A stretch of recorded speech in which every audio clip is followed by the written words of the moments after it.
Actually, as we have given them experience, I gave experience.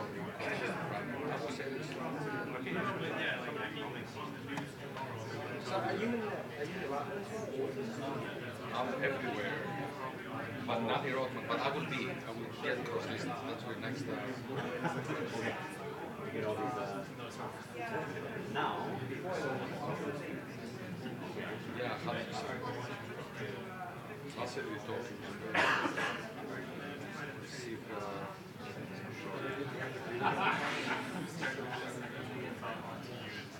Why not have this up your show?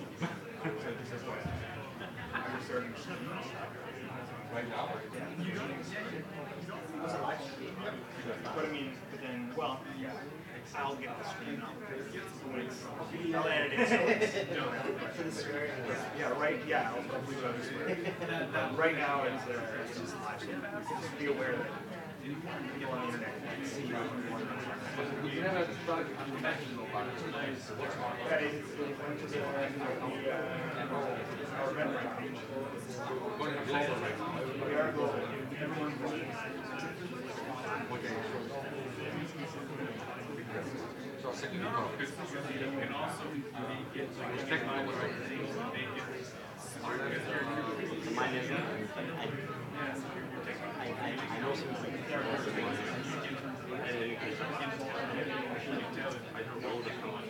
one second for us.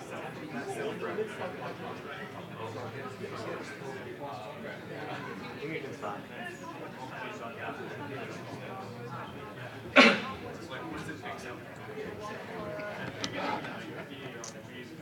So we can start, right? Andreas, do you know how this works? Oh, this works only in the camera. Yeah, I got the other Okay. one. Do you want to have it? No. So, good evening, everybody, and thank you for attending the second event of the blockchain series here at Fields. So we have some good news in the sense that we got funding to have more events next spring. And although we appreciate Fields giving us the space for October and now December for those two events, they did that out of the goodness of their own heart. Now they also provided some funding so we'll be able to bring speakers outside the GTA to this event. And most likely sometime in February, he has committed, but we haven't confirmed it again. The day would be Silvio Micali from MIT, Turing Award winner, and also inventor of the Algorand that came last year. Today we have three speakers. It's announced two, but there will be three people speaking. And starting is Andreas Park, who's an associate professor of finance at the University of Toronto. That has been faculty since 2003. He's a member of the Department of Management at the University of Toronto, Mississauga as well, and cross-appointment at the Rotman School of Management and the Institute of Management and Innovation. He has many papers published. I'm not going to go through all the list of journals. And essentially, his research interests are in high-frequency dark trading, Canadian equity markets, and the impact of the market design of trading when securities are on the blockchain. I will invite you to come up to the podium without going through all the biography, because I think the talk will be more interesting. Right. Thank you so very much. Thank you, Andreas. So when I heard about blockchain technology in about 2015, I was a little skeptical of what it was about. It sounded to me like just merely a tech tool. And then, economists per se are skeptical about any developments where people say this is really big and really important and really new. Because the first question that we ask ourselves is, well, is this just, just maybe an efficiency gain? Is it just an improvement of technology or an infrastructure? And it does not necessarily lend itself per se just because there's something new to new economic studies. But then when I looked more into it, then I realized that there's actually some very unique things that are different, that change the way people would be able to interact, and that would change the way we can think about our markets, information generated in markets. And I'm going to talk a little bit about some of the ideas that we that we developed in this context. So before we go with that is, so we started working on this in late 2015, and then the first time we presented this paper was in 2016. And as Andreas indicated, I'm interested in trading, so I've done a lot of work on high-frequency trading in Canadian equity markets. And we tried to convince our colleagues at the time that, you know, this is a new thing, this is going to happen, right? And then most people said, you know, securities will never be listed on the blockchain. There will never be any trading on securities on the blockchain. That's like a decade away. Well, unless you, I'm not sure if you know this movie. Does anybody know what this movie is? This is Bad Boys 2. Does anybody know what's happening, what they're saying at this time? This shit is getting real. Yeah, so that's essentially what happens, right? So real things are actually happening at the time. So, so what you see is since then, since 2000 and since early 2016, we have seen a surge of initial coin offerings. Initial coin offerings are many things. Many of them are probably scams, Ponzi schemes, and the like. But there is quite a few of them that can be legitimately thought of as some form of financial security. It's a little difficult to figure out exactly what it is, but let's think for the time being, think about it as that there are securities. And so, you know, the total amount issued stands now at almost $3.7 billion US. So that's quite a sizable market. It's probably about double as much as venture financing in the same time horizon. So it happens and it's big, and there's many securities that are being traded. So it's time that we think about it. It's no longer 10 years away. So then you ask yourself, you look at blockchain technology, and you ask, so what is different about blockchain technology? Now, and in particular when it comes to the trading of securities. Well, we start with a simple observation is that there are numerous trading venues. When we started working on this, there was like 2 trading venues where you could trade securities. Now there are about, I think, 60 to 70 of them worldwide. So you can trade in the traditional way.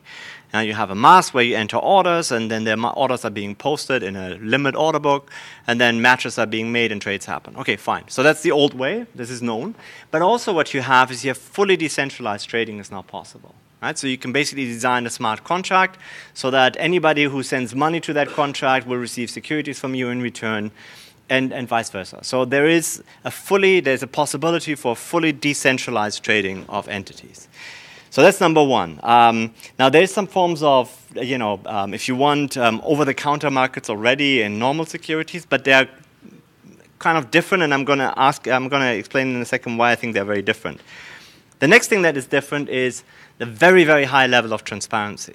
So trades that settle on the blockchain, you can observe. So you can see who trades with whom. These are pseudo-anonymous identifiers, so it's a collection of letters and numbers, but still you can see when there are settlements happening on the blockchain.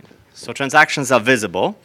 And from that, you can derive to some degree who owns what. So this is so these 2 last pages were from Etherscan, and I know this is very hard to read, but the point I'm trying to make here is everything is visible. It's easy to find out who has what kind of holding. So this, for instance, is for, what did I pick? I think Bancor.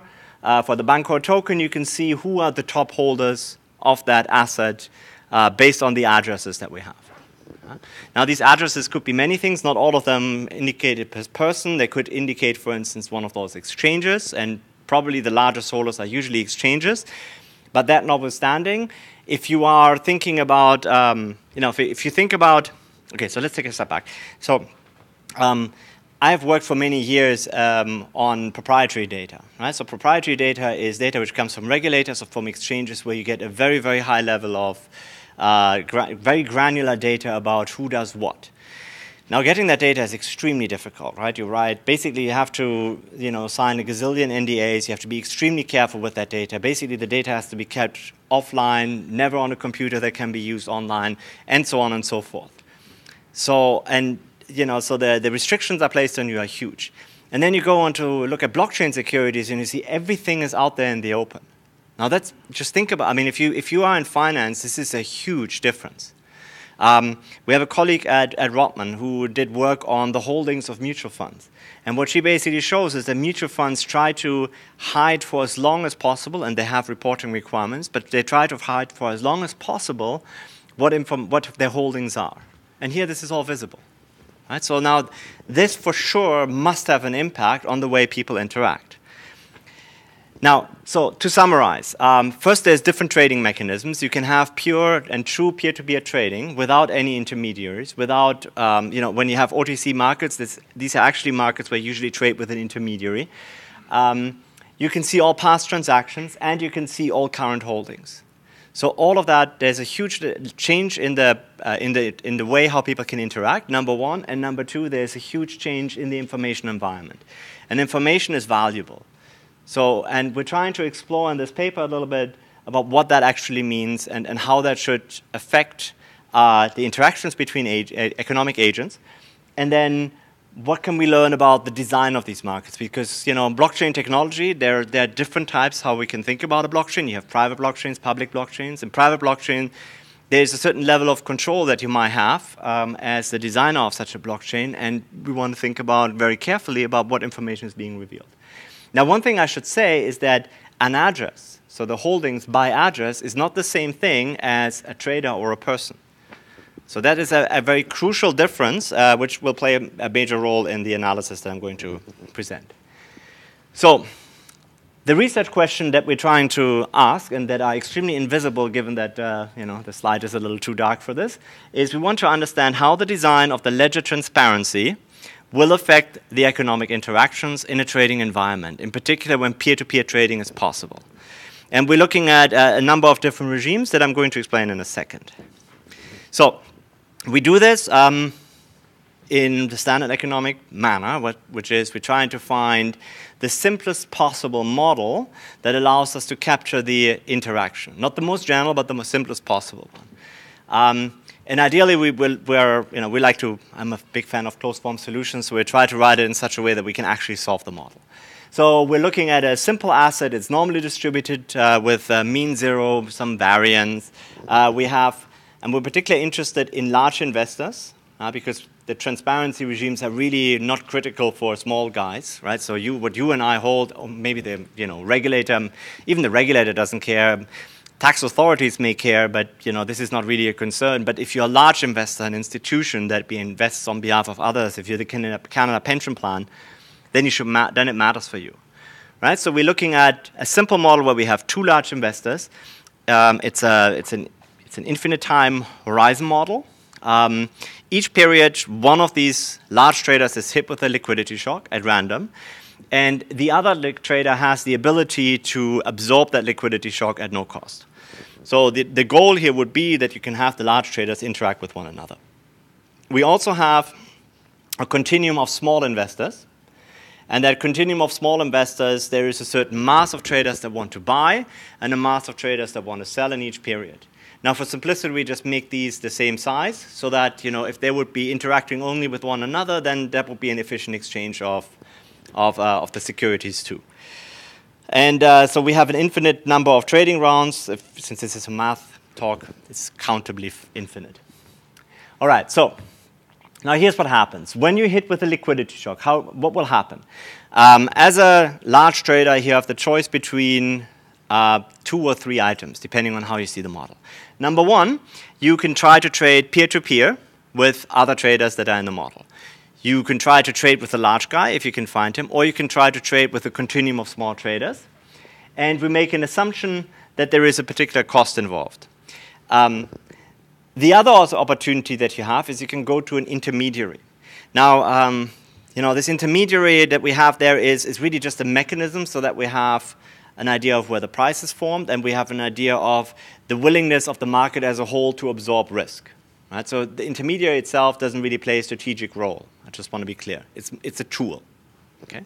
So the way it works is if you want to offload a position with an intermediary, you have to pay the intermediary for the risk that intermediary takes by putting this into its inventory. And again, the model there is very simple. It's basically we're trying to take advantage of Kara utility functions, so constant absolute risk aversion utility functions, which allow us then to have a linear price function. Right? So the price that you pay basically depends on the inventory of the intermediary multiplied with the quantity that you're trying to trade. Any unfilled positions that you try to fill in the peer-to-peer market, you will trade with the intermediary anyway. All right, now what do we have as model costs? So in order to have an interesting economic model, there has to be an economic tension. Okay, so what do we have as cost? Number one, we have when you want to trade with the, so obviously we have the cost that you have to pay with the intermediary. You have to pay the intermediary for the risk aversion, so that's actually a welfare loss. You can also try to find counterparties in the OTC market, but we assume that there is a cost function for that too. We take a quadratic one, so I mean the really important part is that's a convex cost function. So those costs are also a welfare loss, right? And then finally, we put in some mining costs, so every time you want to make a trade, you have to pay a validation fee. That comes in handy later on. It's not really essential to most of the results that we have. So all of this is sort of like a cost to go to the intermediary market. We also have, sorry, to the peer-to-peer market. We also think about indirect cost. Now, we like to keep these indirect costs modeled according to what people usually worry about, and we like to keep them within the model. So the way we think about it is that there is the possibility that if you approach one of the other large traders, this other large trader may try to front run you. In the following sense, as you go to that trader and you say, hey, I want to buy quantity Q for me. That trader turns around, goes to the intermediary, moves the price, turns around to you again and says, sure, I'll be happy to trade with you, but at a larger price. Right? And so in doing so, tries to extract the surplus from you. Now, this is a relatively, I mean, we try to think about this in a really, really simple, bargaining context, right? So that the other side could just extract some surplus from you. And so the question that we're asking ourselves is then, in this framework, what is the optimal trading strategy that you have? Who would you try to contact? And we're looking at 3 regimes, which I'm going to skip over because I'm explaining them in a second. So we thought the best way to start is with the benchmark, where there's full transparency and you know precisely who's who. Right? So that means that as a large trader, I can identify the other large trader. Now, that other large trader may still front run you, right? But he may not do that, may not want to do that in equilibrium. So the important part here is they can find one another. So how would that look like in equilibrium? How would an equilibrium look like? So again, as a trader, as a large trader, you have the choice between trying to trade with small investors and the intermediary, or you can try to fill the entire position with a large trader. Now, the way we model this is that the interaction between 2 large traders is efficient in the sense of there's no welfare loss. Right? Because they can absorb each other's risk at no cost. But the problem if you do that is you may be subject to being front-run by the other trader. And that kind of reflects the concern that people usually have. The other possibility is if you trade with small investors and the intermediary, you have to pay complexity costs and validation costs, and you may have to pay the intermediary. So the question is, which one are you going to do? Well, it turns out that in equilibrium, so in a single shot setting, in a single move setting, the large trader would be able to extract all the surplus from you. Right? So that's basically the way it's set up. But this is not the way we think about this model. Right? We think about this as an infinitely repeated model. And in an infinitely repeated model, you have to think about it as, well, if I rob your bag this period, maybe you're going to rob my bag next period. Right? And so, I mean, this is a very straightforward, normal setup from infinitely repeated games, something that we teach probably undergraduates in year 3. And so the outcome is simply that, sure, social norms in this model will have bite, right? In the sense of that, the 2 large parties will be able to interact. There's an equilibrium where such an equilibrium is sustainable. And if the discount factor, so the importance of the future is sufficiently high, so for instance, if the interactions between large traders are sufficiently frequent, then also you will be able to interact at a price where you don't have to give a price concession to the other party. So to be very clear, it's maybe necessary that in equilibrium, the large trader who wants to trade has to give a price concession to the other large trader. But if the future is sufficiently important, that would not be part of an equilibrium. The price concession being essentially be 0. Okay, so that's basically the benchmark, right? It's the most efficient outcome. Welfare is optimized in that framework. I mean, this is a preview of what happens later, but it's basically by design. And then we try to compare that with 2 other settings. The first setting is one which basically looks like the current market, right? Where nothing is known, right? It doesn't take any of the advantages and any of the transparency possibility that blockchain technology affords. And it's essentially impossible that large traders can find one another. So as far as the OTC market is concerned, you're basically shooting into the dark. So now how would that look like? Well, you just basically, so because you can't find the, sorry, no point in pointing at that screen, obviously. You can't find the large guys, you just randomly try to find, other people in the OTC market. And whatever you can't fill in the OTC market, you just fill with intermediaries. There's an equilibrium that you can describe of how you would do this. There's a little bit of Greek here. Depends basically on the liquidity. It depends on the risk aversion, on the general quantity of small traders, and on the various different costs. But the bottom line is there's also an equilibrium, and if the validation cost is not too high, you would always want to trade a little bit in the OTC market. All right. So now, again, that is not something which actually relates very much to blockchain technology. So this last setting, this is the part where the blockchain actually comes in, right? Where and what has some features that I think are special about blockchain. And what I think is special about blockchain is that with blockchain technology, you have the ability to split your ownership across many different IDs. For those of you who were with Vitalik's talk the last time around, he mentioned one of that as a possibility, how you can hide essentially what you own, how you can obtain some level of privacy. So all that you have to do is you have to take your holdings and make as many, if you want paper wallet IDs as you want, and split your holdings among them. So now, what does that do? Well, it means that when you try to trade in the OTC market, instead of having a large trader, there will be a large number of small IDs that all correspond to a large trader. So when you try to contact and try to find out what happens in the large market, here's what happens to the informational environment. If you're a large trader who has many IDs, you will be contacted by a large number on various different occasions. So you can infer from it that you're trading with another large trader at that moment in time. I mean, if you really want to be picky, you can say, well, but you can spread it out over time, and you can be very clever about it. But that's not the point of the model here, right? The point of the model is you would be able to know this. Now, this is slightly different from an OTC market, because in an OTC market, you usually know who you're going to contact. So, for instance, if you are trading, say, corporate bonds, and you make a request for quote, this is how these systems work, you know who you're requesting a quote from. You know that you're going to Goldman and to Merrill Lynch and so on. And Merrill Lynch will also have some information about who's actually contacting them. So here the information is a little more one-sided in that sense. So now think about, so we're interested in two types of equilibria. In one where the large traders accept orders and trade with one another, and one where they wouldn't. And we try to contrast that with this situation where you have no information. So when you have no information, the number of traders available is actually smaller because the large trader has a single ID. Right? Whereas when there's many traders, when you can split your IDs, you have a whole continuum of IDs which belong to the large trader. So what does that mean when you think about the acceptance probability? So suppose you're the blue guy and you're sending out these requests for quotes to different parties. When the large traders do trade with one another, then all of these IDs that you're hit, they're all willing to trade with you.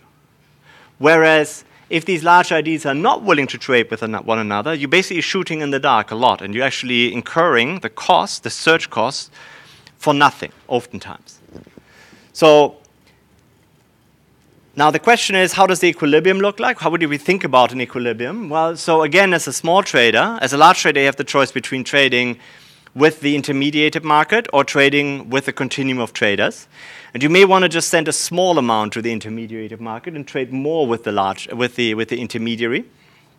Or you can try to figure out maybe a way how you can contact the large guys, or try to send more to the continuum of traders where the large guys are hiding in. Again, there's the possibility of front running here, right? So you have to worry about the front running. So what does the equilibrium look like? Well, there exists an equilibrium with no front running, so where the large traders interact, and where the price concession is zero if the discount factor is large enough, so there's frequent interaction. The intermediate market is sufficiently liquid, or if the validation costs are sufficiently high. So this is actually a clever part here, because the intermediaries, if you want a front run, you actually have to pay the validation costs. And that imposes a cost from you that you, as a front runner, cannot extract anymore and cannot recover. And so this is, there's this sort of nice feature to it is a small increase in intermediation in the validation cost can actually lead to a better equilibrium outcome. There's also Equilibria, so we found some numerical when the discount factor is very small, where the large traders will not interact. So where you basically have to go and you have to overtrade with the intermediary in order to get your position filled. All right, now, the important part as economists like to do is like to have comparative statics and try to understand welfare. Right? Now, welfare here is, so how do we get a welfare result? So that means a total well-being for everybody in this economy. So it's the best situation occurs when the large traders interact because they can absorb each other's positions without cost. Otherwise, there will be an imbalance which the intermediary faces, and that's costly. That's socially wasteful. If you trade with small traders, there's complexity costs, and so the welfare trade-off if you want is between complexity costs and intermediation costs. So the findings that we have here in terms of welfare as follows. When the large traders do not trade with one another, then it actually doesn't matter if you're in a regime where you have these multi-IDs or where you have a single ID. Welfare is exactly the same. However, when the large traders do interact, that is even with the setting with multiple IDs, that is in a welfare sense is strictly superior. So in other words, the setting with public blockchain where you can split your holdings would dominate one where you have would in all cases, the way we model it, would dominate a setting where you have basically no information and full lack of transparency, if you want. For large traders, it's not quite so clear. For large traders, it's possible that they actually dislike the multi-ID setting, where their payoffs are actually lower. So there exist some parametric configurations where they make less money. All right, so I better come to an end, which is here. So the bottom line of what we want to say is back office settlement matters. It will affect the front office. It has impact on the interaction of traders directly. And if you want, obviously full transparency is the best outcome that we can hope for, but if you don't have it, the setting with a public blockchain where people can split their holdings among as many IDs if they want would be superior from a welfare perspective. Thank you.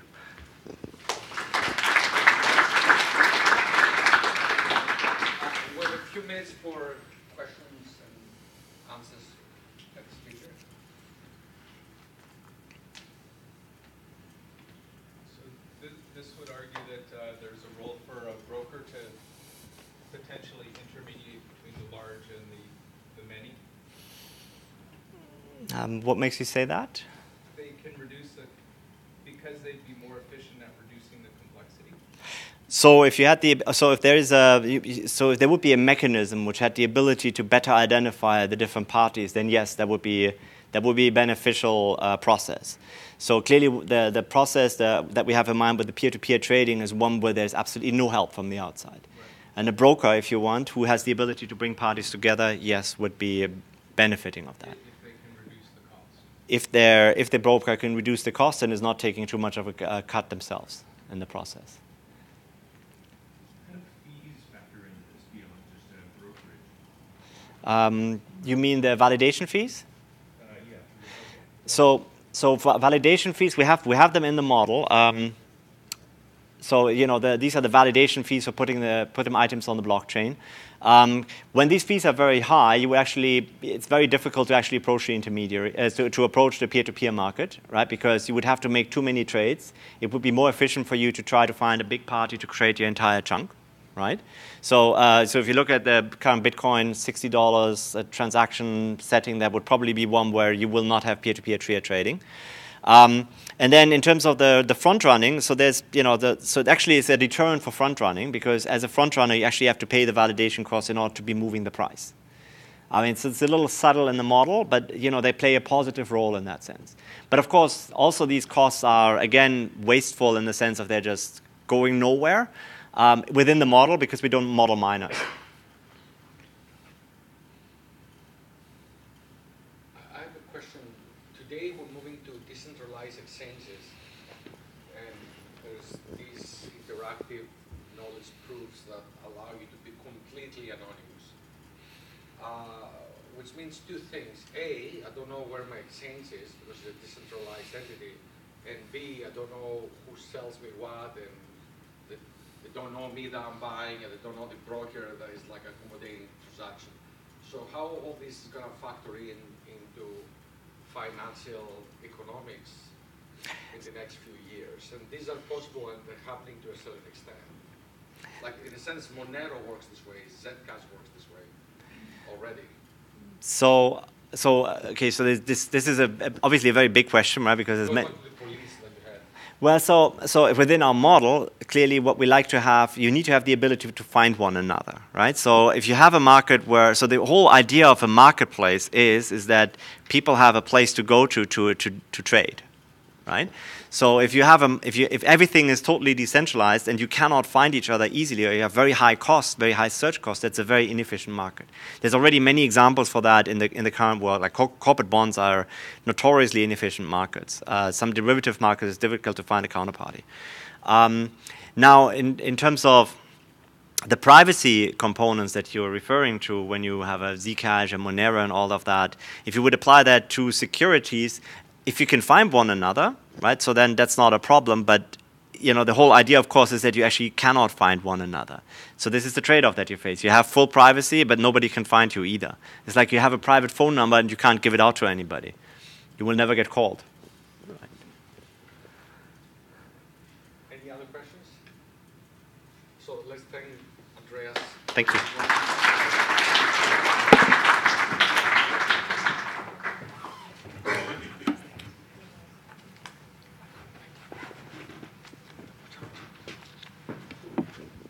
Okay, our next speaker is Henry Kim, and he will give a short talk, and he will be introducing also another speaker who will be complementary to the talk. Henry Kim is a leading expert in the development of AI ontologies and blockchain modeling. For his PhD in industrial engineering from the University of Toronto, he worked on TOVE, a well-renowned investigation into developing AI ontology-based enterprise systems. He works at the School of Business at York University of Toronto, where he's currently an associate professor and has co-authored more than 60 papers on in premier IEEE and ICM publications.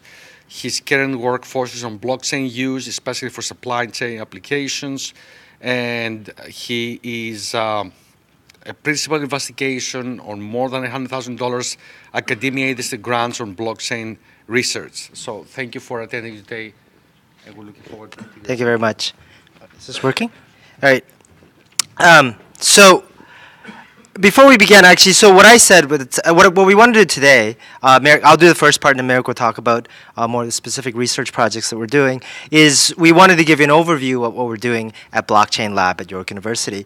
And the motto, our motto, is approaching blockchain from a more academic, circumspect perspective. And to tell you what that means, okay, there's both a functional one and also sort of an anecdotal one. Marek and I got started on this journey. Marek was, we were working on a project on text analytics, and it just so happened that Bitcoin was a topic that he approached me and he said he wanted to do something on text analytics. I said, sure. I knew nothing about Bitcoin. Every time we'd meet, he'd explain to me how Bitcoin worked. I never really fully understood it, but it seemed the project seemed to be going along fine, so I just sort of was in bliss ignorance. And this was 2015.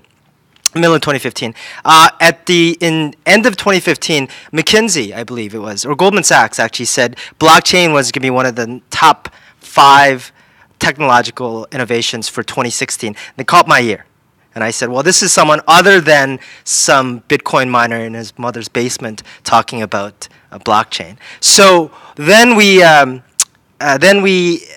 to all these meetups. So I feel like Marek and I did this from ground up. We went to all the meetups. We know all the players. And so we know what the blockchain community in Toronto is all about. So it gets to why I said from a more academic, circumspect perspective. So I did all this. 2 weeks ago, about a month ago, we met with Alan Wonch, who's a big Toronto Bitcoin or blockchain player. He's actually gotten Ontario Securities Exchange, the only Ontario Securities Exchange allowed company to run an ICO, right? And so I was talking to him about all this, and then he looked at me and says, well, you made some money on Bitcoins, right? And I said, no. I said, I never bought into Bitcoin because I'm academic and I'm circumspect. I never really did believe in Bitcoin. And he gave me the look like, how stupid are you that you could be spending all your time and energy on this and not make a coin? And I said, no, that's not true. I made about $100. Anyway, so that's what we're trying to do is, having said that, the positive is getting past the hype and actually taking that sort of academic, circumspect perspective. And that's what we're trying to do. Hope this works.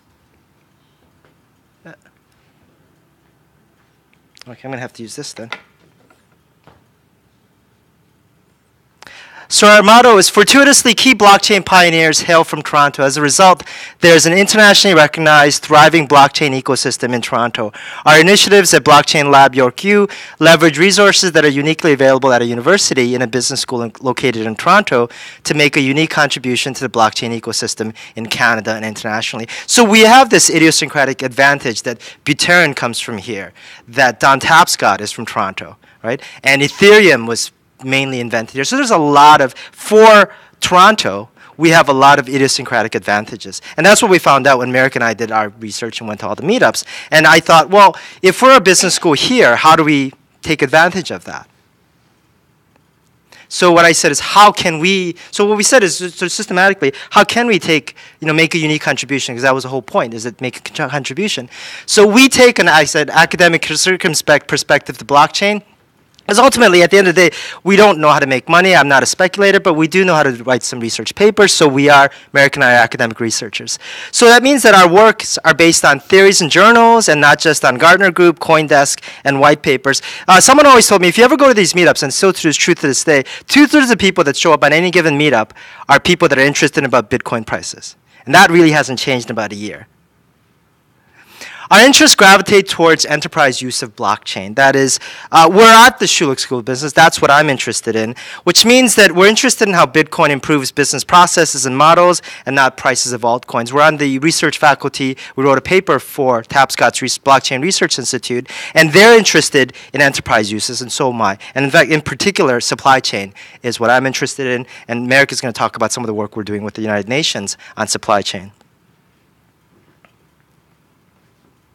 We apply university standards to teach blockchain to students. There's a lot that I could name you about people that are doing blockchain courses, left, right, and center. In fact, we have some people at York University that ostensibly do this. But as I was pointing to Marek, I'm convinced that Marek is the only person in Toronto, as far as I know, who teaches blockchain at development level with a PhD in engineering or CS. Right? So we want to bring that, at least that amount of credibility when we teach blockchain to people. And our focus is to students because ultimately we're professors as well. So that's actually, we're going to talk about we did deliver a course, and I'll talk a little bit more about that. And finally, our aim is that we want to work with industrial collaborators, and they can work with our lab to engage undergrads, masters, PhD, and postdocs to work on blockchain projects. What we want to do is we want to engage highly qualified personnel. We're working on all these different models under MyTax, Ontario Center of Excellence, or Engage grants for internships and research projects. What I can tell you is that pretty much every week lately, someone approaches us and says they're interested in doing some work. I can talk about just the past week, someone from Brazil contacted us. We're starting to work with NIST. So this is really hot. I'm a little bit concerned about this. I think this is hot because Bitcoin is going up. So I'm a little bit concerned about Bitcoin prices crashing, less my research funding. But we'll get there when we get there. So I hope it doesn't crash. Also because I haven't bought any Bitcoins yet. So in reality, so if that's what our aims were, how have we actually made a unique contribution? So what we've done, again, I didn't get into any of the specific research papers, but I'm actually an ontology person, as I said, as was said at the beginning. So we're looking at applications of ontologies. I'll talk briefly about that and how I think ontology is actually quite relevant for blockchain. And we actually have Helmar, who's starting to work on, we're trying to tie in blockchain with AI and deep learning. In particular, can we use deep learning as a consensus mechanism? So that's one of the things that Helmar is looking at right now. On-chain analytics, I think Marek will talk about this. If you do have data on the chain, what kinds of analytics can you do? There's some special challenges to that because blockchains, data is very expensive on the blockchain, so you wouldn't necessarily put that much data on the blockchain. How can you do analytics? It may entail keeping the data and putting it off, what's called off-chain. We've written some work, and we're working with someone at UBC on applying complexity theory to analyze governance of smart contracts. Smart contracts have these really neat features. Governance is a big issue, of course, if you look at the case of the DAO. So we're starting to investigate that a little bit further. So as I said, our interests gravitate towards enterprise use of blockchain. Marek is going to talk about our work on trade finance with the UN Technical Committee on blockchain. Generally, a lot of, especially my interests, go towards research in enterprise context, especially supply chain. The interesting things about supply, we've been in this space for a while, and we wrote a paper. We presented in Ireland in December last year, and our case was about blockchain and provenance. When things are made, can you trace it back to where they were made? If they're foods that are contaminated, if they're contaminated medicine, and those are use cases that people have been talking about. And we believe we were one of the first academics to write about it. Now, the reason I point that out to you is that Marek and I went to a talk by Buterin in March. And Buterin is like a 20, I don't know how old he is now, 21, 22. He would know supply chain from gold chain. Before, he spent half the time talking about supply chain and how blockchain was going to be applicable to supply chain. And then I said to Marek, you know what, I think we're onto something. If Buterin is talking about it, and he's an Ethereum, a CS guy, then we must be onto something. So one of the things that we're trying to do with taking an academic circumspect perspective is to try to figure out, well, where's the ball going? Now, I say that because we're starting to work with NIST. What they want to do is they want to track 3D objects. So as different suppliers handle 3D drawings, and they go back and forth across like a complicated value web, can you trace who touched it? Because this becomes an issue with 3D printers.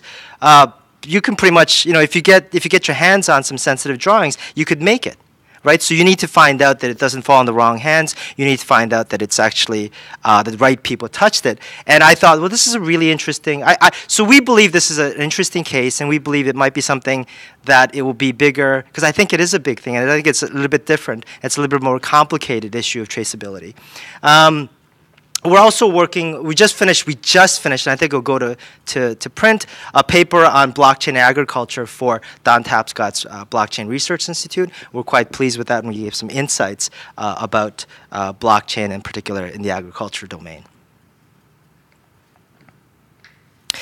We apply university standards. So again, I talked about this. So just a few weeks ago, we finished a course Marek taught, that we taught to students, York students, mostly York students. And we actually sort of finished that up with a capstone mixer where we invited some people from industry to come and hear the pitches. So they worked on a project, and the winning project was an insurance project. And he's been doing quite well interviewing with different companies because they liked what he was doing. So that was our what we did. And we've actually are starting to, I would fairly say that I think we're one of the largest, or at least we're the sort of blockchain-focused research labs. And I think the other one that's actually quite large is the one at UBC. Victoria Lemieux runs that from their School of Information, and we're starting to work with them because I think they're really good partners with us. And as I said, we're currently finalizing 2 OCE projects. I think Marek's going to talk about one that we're allowed to talk about, the other one we're not. And we're actually in proposal. We're, I think, part of an agriculture project, and we're also doing a few consulting firms have approached us, so they want to work with us and maybe get help with our research lab. So there's no shortage of interest in the work that we're doing. Trying to figure out how much time do I have? Okay, am I time? How much time do I have? Okay. It's free form. I mean, if you want. Oh no, I just got like one more slide, and then I'm gonna go. Take questions for you now. No, it's so Marek. Marek's gonna follow me, and then we'll take questions afterwards. I just wanted to find out. So one insight. So I wanted to. The only problem is the camera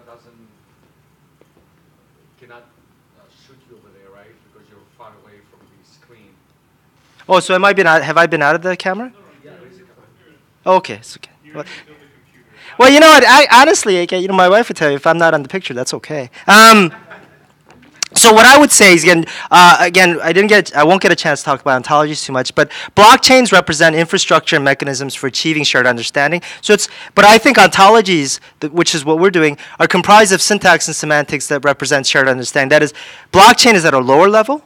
Right, handles the mechanisms, the infrastructure, and then ontology at the higher level. People aren't talking about ontologies in blockchain right now, but what we believe is that that's something that's forthcoming. and we want to sort of at least do work in that and present that as novel research. And where we believe where they meet is smart contracts. That is, smart contracts right now look like programming code. They're extremely declarative. They're extremely sort of low level. But in the future, we'd like to do some work where smart contracts look more like contracts, where they're more declarative, where it's less technical, and you just specify these are the conditions, and then have the smart contract execute. That's one of our sort of long-term aims. Actually, I'm not going to go this one in the interest of time. The other insight that I wanted to share with you, and I was thinking about that, so I don't have a slide for this, which is that one of the things, again, it's an open question, so I'm really posing this to you as one of the questions that's on my mind. When we talk to people and we investigate blockchain, what comes back over and over again is that in provenance and in traceability, the biggest Achilles heel is a small supplier.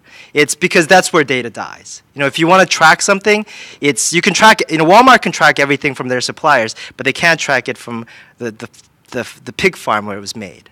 Or if NIST is trying to track 3D documents, they can't get to the small 5-person shop that does the engineering drawing. So to me, as an open question right now, what I find the most interesting is how does blockchain help that small supplier so that the data doesn't die there, right? And that's the open question. With that, what I wanted to do was have Marek talk more about our specific research projects.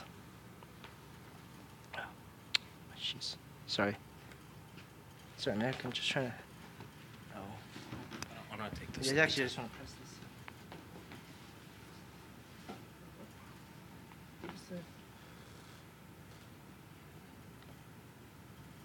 Okay, there we go. Okay, so it's on there. Super.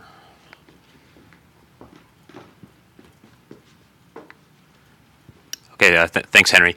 So this is just going to continue off kind of where Henry left off. So my name is Marek Laskowski. I'm co-founder of the Blockchain Lab with Henry. I come from. I actually went to school. I did my PhD at the University of Manitoba. There, I was at a small lab, the Internet Innovation Center, which was a bit of a media lab, an applications lab, and I sort of take that same spirit to our blockchain lab where. I'm most interested in prototyping new applications, thinking up new uses for blockchain, this sort of stuff. So, we're all familiar with this notion of tokenization, right? Bitcoin tokenizes an intangible, right? So we can also tokenize. So some of the work that we're doing now, Henry alluded to. This is actually a picture of the Courtright Center up in Vaughan, which is it's sort of like a neighborhood of the future that they're developing up there. So we're one of the projects that we're on right now that's just starting up is I don't know if you can see in this picture. It's very small, but there's a wind farm over here, solar farms, and then there's like a smart home that's been wired with all kinds of sensors and metering. And so the project we're on right now, and you guys, if you follow the sort of the blockchain news cycle, right? You're probably aware that there's some projects going on in Manhattan and other microgrids. And so what we're looking at is using some predictive analytics in there as well. And so what we're going to be looking at is tokenizing both energy production and usage within this sort of neighborhood of the future. Where we're going to look at individuals within the community producing their own energy and trading it with others as well. So that's one thing that we'll be developing in the near future. I'm just trying to figure out, how to. What if I press this? This is a highly unusual interface here. I think you might have to just. Swipe? No, does this work? I don't think it projects. Well, that's showing there, but the laptop is showing a different presentation here.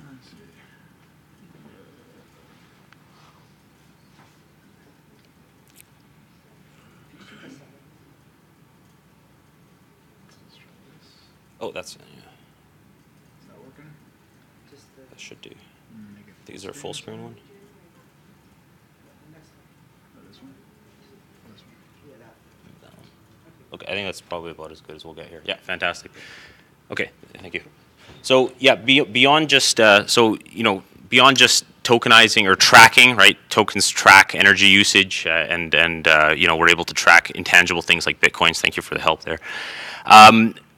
so since me and Henry wrote that paper over a year ago about blockchain traceability for supply chain provenance, there's a lot of different companies that in 2017 came out with at least announcements of POCs, right, proof of concepts and different trials that they're running with blockchain, including Maersk, Boeing, Walmart, among others, right? So an enabling technology here is Internet of Things, right? Smart sensors, RFID, which will feed data into these systems.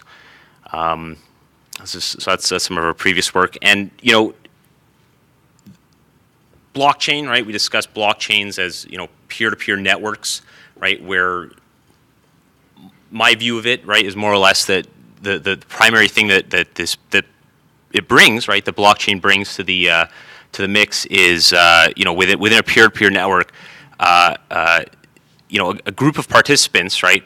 Participants that don't know each other, right? The previous speakers mentioned, anonymous markets, right? You don't know who you're dealing with. Is so the primary benefit that's drawn there is that they're able to establish consensus within that group of people that don't know each other, right? Participants that don't know each other.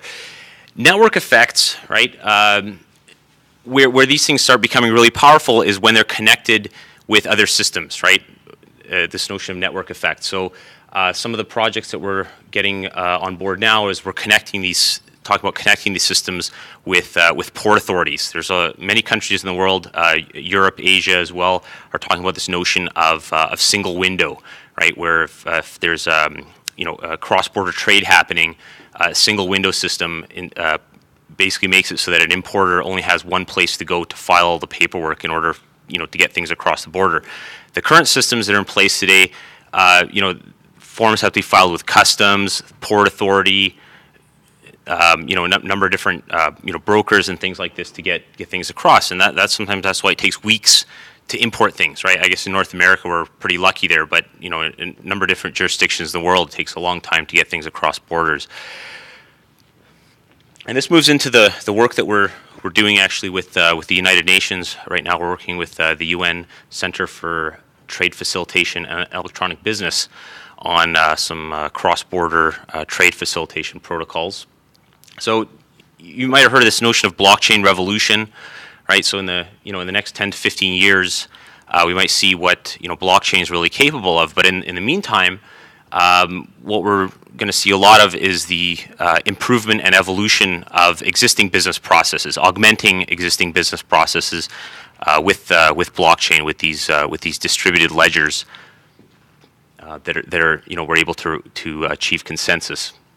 So this work is trying to expose how blockchain can augment existing business processes. And again, so this work focuses on the value proposition of blockchain as a shared immutable version of the truth amongst a network of participants. So what we expect to see through this work is a reduction in transaction times, right? Especially when they're complex cross-border transactions. So let me show a little bit more what I'm talking about here. So over the last 20 some years, some of these UN agencies have tried to standardize some business protocols. A lot of countries that are just joining the global economic system, right? They produce these sort of standardized business processes so that a lot of these places wouldn't have to sort of reinvent the wheel, right? So they've standardized some business processes. They're called BRSs. So this is an example. It might be tough to see from the back, but in this example, it's describing a cross-industry invoice between a supplier on this side and a customer on this side, right? Those of you that are perhaps programmers in the room, right, might recognize. Do I have a laser pointer here? Let's find out. Does this point just do anything? I don't think this. Oh wait, yeah, here we go. So, when the process goes down the happy path, right? This is actually is the path here, and it goes right to the end. All this stuff in the middle, all this complex stuff in the middle, is exception handling, right? When things go off the rails, and you have to handle, exceptions to the case. And so, Henry mentioned smart contracts earlier. So I bet maybe half the group has heard of that term. So all a smart contract is it's a program whose state and state transitions are executed and stored on the blockchain, and a smart contract can encode business logic as well, right? So that's the key here, is that we can encode this entire business process, at least the transitions within it, as smart contracts. And so, as we talk about this notion of how blockchain can evolve business processes, on some of these conference calls are famously, tedious and terrible in their own way. But the conversation comes up, here we're talking about evolving or augmenting this business process using blockchain, right? And this is an evolutionary sort of idea, right? But so the question comes up, what would it look like after a blockchain revolution? And so I sort of say, if we were to reinvent the world using blockchain, that's as difficult to imagine as this singularity people talk about, right? Singularity is this notion that AI will become so powerful one day that we cannot predict how society will evolve, right? So similarly, it's difficult to imagine if we reinvented the world using blockchain, there may not be a distinction anymore between supplier and customer, right? You might have heard this notion of prosumer, right? Producer-consumer. So, but in the meantime, until we can, see what that evolves into, see what the world evolves into, for now we're more or less talking about augmenting business processes with blockchain. So the notion here is between these two individuals that are doing business, right? The idea is that the business messages, the messages throughout these transactions can actually be encoded onto a blockchain and stored on a blockchain, so that what this would solve is that in a multi-party business transaction, especially when we extend this to multiple suppliers and multiple consumers in complex transactions, what's important here is that all of the participants have the same information, can be assured that one person's invoice and one person's documentation is the same that everybody has. And people that aren't involved in these sort of industries, right, might think, well, that's sort of a silly problem to solve, right? Isn't it always true that everybody has the same documents? It turns out no, right? In industries like insurance and sometimes shipping and these sort of cross-border trade situations, sometimes there's discrepancies in the documentation, right? And it takes weeks or months to settle, right? It takes weeks or months to figure out whether my piece of paper is true or whether your piece of paper is true. And so this is one thing that blockchain would potentially solve. So there's actually several implementations right now that are available, if you will, that are in the marketplace. One of these is a company called Factom that does timestamps and hashes or signatures, or sometimes it's called a document fingerprint. Right, so these get stored on blockchains. And there's another implementation that's a free implementation called Open Timestamps that's built on top of the Bitcoin blockchain. Interestingly. What's interesting is, when we can further augment this model of writing data onto a blockchain so that we can have a shared version of the truth. We can actually pair this with what I call a federated or a friendly technology, which is referred to sometimes as content addressable storage. And the notion is that using a hash of a document or a fingerprint of the document, this content addressable technology storage solution can retrieve a document by its hash, right? Which is actually an interesting sort of reversal of how the internet works today, right? If I wanted to access some documents, some cat picture on Facebook or something like that, right? I'd have to type in its address, right, and paste it into the address bar. We use DNS, and servers will retrieve that document and return it. So this is a tiny aside, right? But if those of you that are kind of on the more nerdy side and computer science side, especially if network engineers, this sort of stuff, might want to check out this technology, IPFS. So this sort of comes from the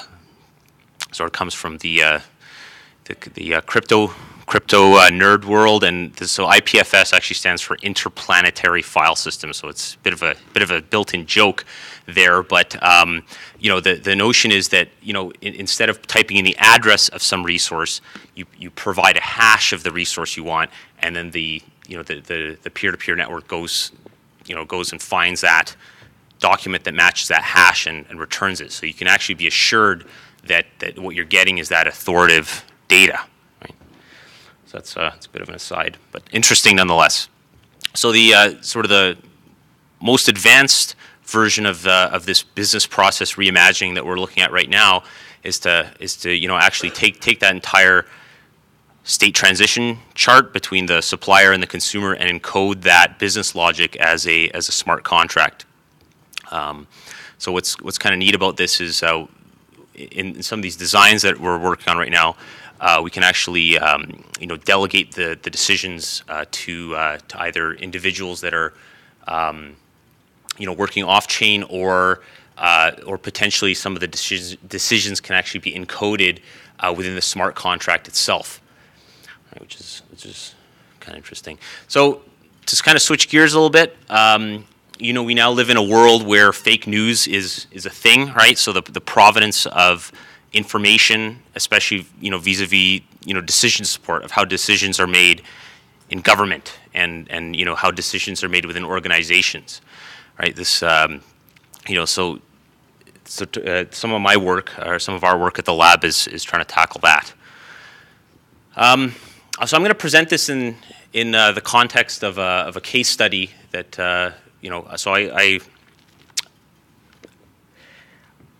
what I did before blockchain was I actually did work in epidemiology, computational epidemiology. So that's some of my past there, and so this is a very famous model in epidemiology, the SIR model, and so the classical perspective to track and model disease spread is equation based. This is the classic Kermack-McKendrick model, which uses differential equations. And these, if we go ahead and solve these equations, oftentimes they're solved numerically for kind of more complicated cases, right? In this case, we can solve it analytically in order to sort of model how many individuals, are sick in an epidemic over time here, right? So that's a classical perspective. I would call the new kind of science perspective, right? So I, again, was doing work in computational epidemiology where we use something called agent-based models. This is probably a room full of mathematicians here. Is anybody familiar with what this thing is over here on the left-hand side? Somebody recognize this guy here? It's a cellular automaton, right? So it's cellular automata are mathematical formulations whereby it's a very simple system that evolves over time. So in this case, it's a one-dimensional cellular automata. Time zero is here, and it evolves. The time arrow is going down in this case. So the point here is that in the classical perspective, using equations, it sort of shows that that progression of that epidemic, right, of how many people are sick is actually very smooth. But in reality, when at the very start of that epidemic, when there's very few people that are actually infected, the progression of the epidemic actually looks more like a random walk, a discrete random walk, rather than a smooth curve, right? When numbers are small, and so what these agent-based models through simulation let us do is they let us explore, what's going on in epidemics before sort of the law of large numbers takes off, right? Before we're able to represent things with nice smooth curves, right? We can look at what's going on when we have more of a random walk. And also these models, agent-based models, let us incorporate different population characteristics within the simulation as well. So you might even see this primitive, if you will, agent-based modeling interface. This was my GUI from about 10 years ago, what my GUI looked like 10 years ago. It actually resembles a cellular automaton as well, right? So in an agent-based model, we actually model every individual in the population, right? And they move around, go to meetings and things like this, right? Cough and sneeze on each other, like I'm sure some of us are infecting others today, right? So what's kind of neat about these models is they incorporate both expert knowledge, expert opinions, and as well as being data driven in order to parameterize a lot of the interactions that happen within these models. So where is this taking us with blockchain? So we're going to get to connection in a minute. So this is actually some implementation I did at the start of this year. I think every good math talk deserves some code, right? So I was actually very excited. I got an early Christmas present last year because the Ethereum network, actually their main programming language called Solidity, just got bitwise operations, which meant we can implement linear feedback shift register, which means we can implement a crude random number generator. So that was my early Christmas present, and so I spent a little bit of time and kind of hacked this together. And so you may be asking the question of why should we bother doing all this stuff, right? So I should add that, because I showed my horrible user interface here from about 10 years ago. So one of my motivations for this was to kind of make a virtual reality decision table instead of having that. Now I sort of said, okay, now we're going to do things in VR, right? So people can, in the future version of this, we're actually going to have people that kind of sit around. They can sit around a virtual table and talk about the simulation and watch the simulation as it evolves. This is, by the way, available on Google Play right now as a demo download, free download for if you've got a Google, what's it called, Daydream VR. If you've got an enabled device, you can download and check out this demo if you like. So the idea is that, so again, why are we doing all this stuff, right? So, the notion is that we can take data, right? We can take data that's signed by, whoever's producing that data, put it onto a blockchain, execute a model that's implemented as a smart contract, and we can visualize the knowledge, or the results of these simulations can be analyzed in a traditional way, and also we've got a nice weight for knowledge translation, right? People can actually view that simulation as it unfolds in virtual reality. And so the notion here is that what we can do, right? What the point is we can verify that the claimed code was used with the claimed data to produce the claimed results, right? And so what this lets somebody do is to trace back where did this knowledge come from? Where did this simulation knowledge come from, right? Because as we sort of know, what happens a lot of time is, scientists go into a room, they do some work, and then, out come some numbers, right? And then the public is left wondering, where did that come from, right? So that's more or less that idea. And are we almost out of time? Is that got 2 minutes? I'm almost done here. So what actually really excites me about blockchain is, the potential for new forms of social structure and governance, right? There's actually a flock of birds, right? Flock of birds that, there's not necessarily a leader in this flock of birds, right? They just behave as a flock, right? So there's actually a crisis in research right now that a lot of people are talking about, right? Is this crisis in reproducibility of research.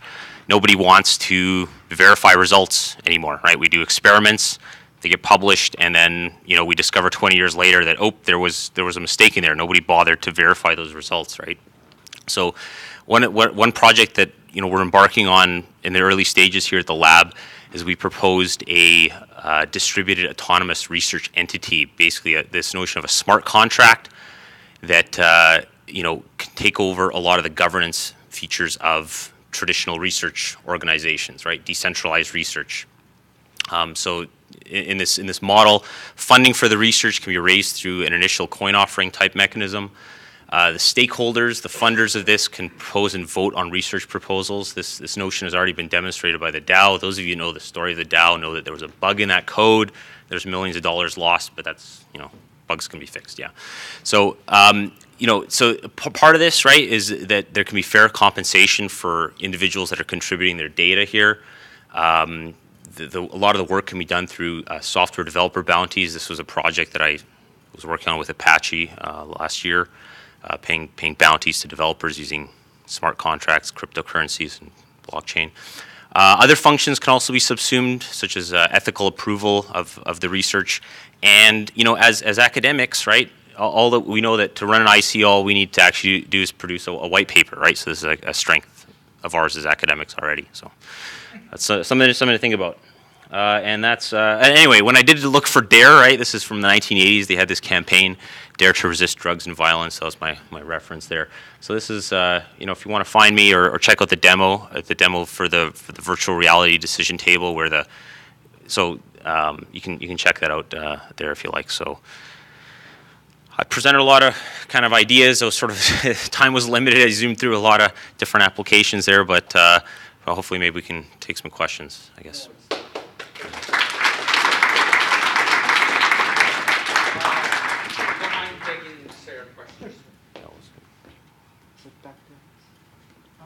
the first speaker, Just go ahead. looking in researching the complex complexity of smart governance? Sure. Just elaborate on that. Okay, so actually, I didn't have a slide for that, but one of the things that I found was we looked at Herbert Simon's complexity versus uncertainty, and one of the things that I think is that blockchain, from complexity theory perspective, allows us to reduce uncertainty without introducing complexity because they are diametrically opposed forces. So what happens is, when you go, to give an example, so if you are not satisfied with you're outsourcing, Bell's outsourcing, they have a call center, and they're not satisfied with the people, what Bell would do is then they would say, well, we're not happy, we're uncertain about our suppliers, our call center, so we're going to take this in-house. So they reduce uncertainty by taking this in-house. But what happens is that then they have to be responsible for all the complexities running a call center, so they introduce complexity. What we're saying is that, maybe that's not the best example for blockchain, what we're saying is that if you have blockchain, you've got transparent ledger, smart contracts that handle a lot of the auto processing. What that means is that I can then put smart contracts in something like a distributed DAO kind of a system and reduce uncertainty. So I know what's going on. I know who my suppliers are. I know what the invoices are. I know what the parameters are. I know what the inventories are. And yet at the same time, I'm not introducing additional uncertainty. So additional complexity. So that's actually what we're saying. So let me give you a sort of a very provocative statement because I've been thinking about this. The more I think about it, the more that I think what blockchain might do is they might reduce the power of companies that reduce uncertainty for people. So for instance, this is my very, very preliminary conjecture. There's a company called, an example is a company like Nielsen. What Nielsen does is, let's say you have Costco, Target, all these other retailers. They're not going to share their point of sales data, all right? Because with their suppliers, because then their suppliers can use it against each other. So what happens is a company like Nielsen buys or cajoles point of sales data, puts it together and sells it to Procter & Gamble and Colgate as market intelligence. And the whole system works along that. So when Colgate and Palmolive want to do demand forecasting, they know that Walmart and Target and Costco aren't going to give them the data. They buy it off of Nielsen, take guesses, and they do demand forecasting. So in that ecosystem, Nielsen makes its money by reducing uncertainty for all those people. If you have a blockchain and you have a certain amount of transparent data amongst all the stakeholders, then you don't need a Nielsen anymore. So again, my very, very preliminary, I could be wrong, so don't hold, luckily if I'm an academic, so I'm not really held liable for this. But if I had to take a guess, what I would say is that a company like Nielsen, maybe 5 years, 10 years, if blockchain takes hold, might be in trouble. That's a long answer, but I hope I answered something for you. Paul, back there. Oh, back there, sorry. Yeah. Just around supply chain, I'm interested in your perspectives on the ownership of the blockchain, really the ability to influence code change and whether it be consensus on a public blockchain or a private ownership. So I'm thinking of a couple examples. So for instance, the examples that do work, Walmart and IBM have this 17-company blockchain, Provenance blockchain, and that's really driven by Walmart, so large market players. I talked to TMX, and they're not a supply chain, but basically TMX has implemented a blockchain for its energy trading. Right? So in both those instances, what I see is that a dominant market player taking ownership and paying for that blockchain. And I see that, and if I see it, and I think that's going to be more the case, so with TMX is a really great example because TMX has a vested interest that they want to make sure that if they're buyers and sellers in the energy markets use blockchain and they have more automated, they have more efficient processes, TMX benefits because these are people that want to stay with TMX, right? But at the same time, the buyers and sellers of these energy markets aren't necessarily upset that TMX holds that information. So my answer to what you're saying is that I think that the dominant market players would be willing and capable of paying for that. And two, it works if other people in that supply chain don't mind the dominant player having that power. So if you're a pig farmer in China or if you're a Colgate Palmolive, you might not mind that Walmart is paying for that supply chain, paying that blockchain. But if you are Target and you find out that And for provenance and traceability, that's not huge because that's a compliance issue. But if you're Target and you find out that Walmart's putting a blockchain that does inventory control, you might not like that. So that might not fly. But it does fly with Walmart running a traceability traceability on things like provenance because it doesn't hurt anybody and because Walmart will pay for it. Sorry, another long-winded answer. Quick question about, you were talking about notary and smart contracts. So the Bank of Canada recently did like Project Jasper, probably heard of that, where they tried implementing blockchain with their thing. And one issue was settlement. They don't know, because blockchain is kind of probabilistic. So how do you kind of assess the legal definite ownership of a product when you have that probabilistic thing that, like, it might be in a fork?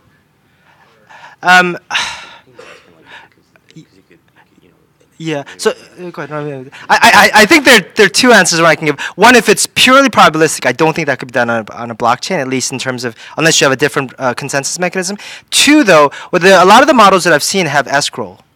So if you can actually put some sort of escrow function where if there's uncertainty, the buyer puts in their money, the seller puts in their money, and if an unlikely outcome occurs, then they get their money back, or there's a way to roll back. And actually, when we did the pitch competition, so I have seen several instances of escrow on the blockchain. So I think the other part of that is, yes, some of the guarantees of blockchains are probabilistic, especially when I think you're referring to a consensus algorithm, right? Proof of work is probabilistic in that, potentially a longer chain could be found at some point. But in those cases, it's likely that, if you're doing trade settlements and something like, TMX Group or Project Jasper, that's going to be a permissioned blockchain anyway, right? And likely you're going to have a consensus algorithm that, there'll be a standard sort of distributed sort of database, is a distributed systems algorithm that will be kind of more deterministic, if you will. I think that could be handled through a different consensus algorithm other than proof of work is the point, I think.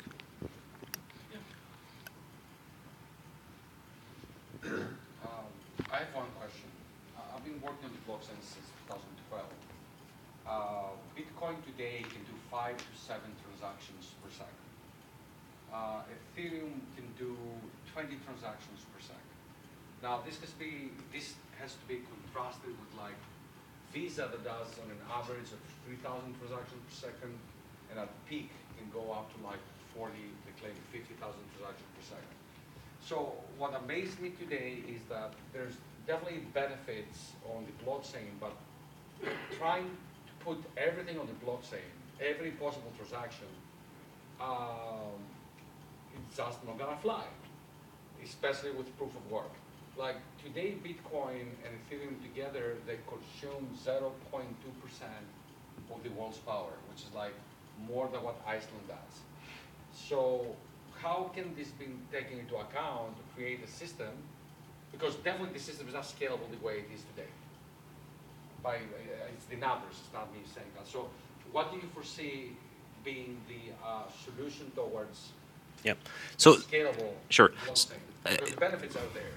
Yep. So I think one thing to think about there, though, is that power usage doesn't necessarily scale with transaction volume, right? So if you look at the power that's being burnt, it is being burnt on Bitcoin right now, right? Is you can think of that as a form of security guarantee, right? Is that someone, in order to attack Bitcoin, right, would have to burn that equivalent amount of power, right? So I think that one answer, right, is as you alluded to, perhaps not everything needs to go on one singular blockchain, right? Another answer to that might be,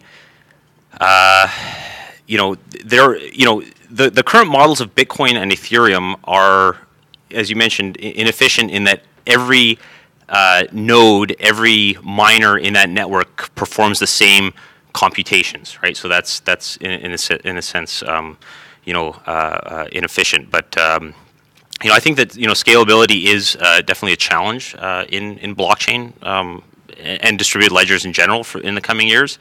There's a lot of folks working on that. We're definitely kind of looking more at the application layer. I think that someone mentioned Algorand. Someone's coming from to talk from MIT about Algorand. So I think there's solutions in the wings. Perhaps proof of work is not that solution, right? But Henry, did you just want to add? Yeah. What I want to the government of Canada, because we were we're one of the contributing academics on that, are just about to come up with like their omnibus white paper. So that represents the insights of government of Canada, and they're actually calling that distributed ledger technology. So they sat down, talked amongst themselves ad nauseum, trust me on that one, and they decided that blockchain was not the right term to use. So what I would say is that most people think of Bitcoin as being blockchain, but blockchain really runs a flavor from everything from very unpermissioned, large-scale global systems like Bitcoin and Ethereum to digital ledger technologies, Quorum and R3 from finance, that are very permissioned. Hyperledger is getting a little bit more permissioned. And if you think about it, if you run a traceability blockchain through Walmart, who maintains it? It's Walmart. So I think as speed becomes more important, as you could do a certain amount of trust between counterparties, you might be able to go more towards what would be considered DLT technologies and less like public permissioned blockchains like Bitcoin blockchain and Ethereum. So let's thank all our speakers one more time.